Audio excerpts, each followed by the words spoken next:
Hi everyone, in the first 3 weeks of ENGF1, we studied how civil engineers analyze and mitigate earthquakes effects from both structure and geotechnical perspectives. Using the 2010 conceptual earthquakes as a unifying case, the module combined short lecture with two hands-on workshops, one on building earthquakes resist structure with simple materials, and one on analyzing the stability of sandy slopes under shaking. The structure part introduced plate tectonics, seismic waves, and how ground motion translates to inertial forces in buildings. We learned that the fundamental period depends mainly on height, and resonance occurs when the base motion period matches the structure period.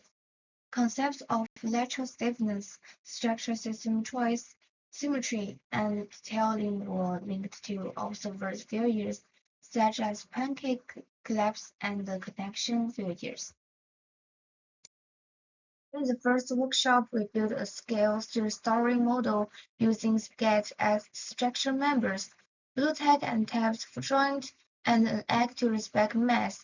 We were required to choose a structure system, ensure symmetry, minimize irregularity, and scale connections to the base before testing the model on a shake table. This exercise demonstrates that safety depends not on using more material, but on configuration and detailing. The geotechnical block focuses on granular slopes. We define the fraction angle through the angle of repose and use the factor of safety Fs equal to tangent phi divided by tangent beta to distinguish stability under gravity. Under seismic conditions, a pseudo-static approach as inertial force through Kh and Kv to re-evaluate safety.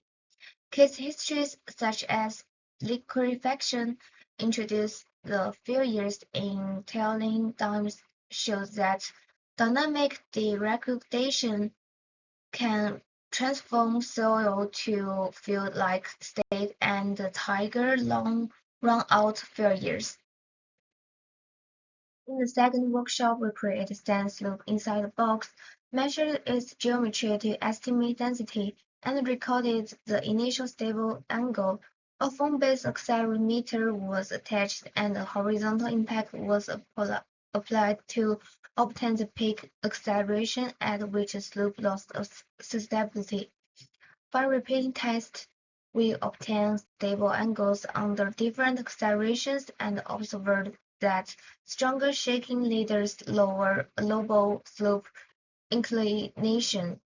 First, the spaghetti exercise shows that earthquake resistance is primarily a geometry and connection problem, not a material amount problem. Second, the sense loop exercise shows that seismic demand reduces the admissible geometry of nature itself. A slope self under gravity can become unsafe once inertia is introduced. In summary, the 3-week block used one real earthquake to link theories and experiments across structure and geotechnical domains. The two workshops did not serve as games but as physical proofs of lecture concepts. Structure resists by configuration and continuity. Will soil fail when seismic demand outruns its frictional capacity?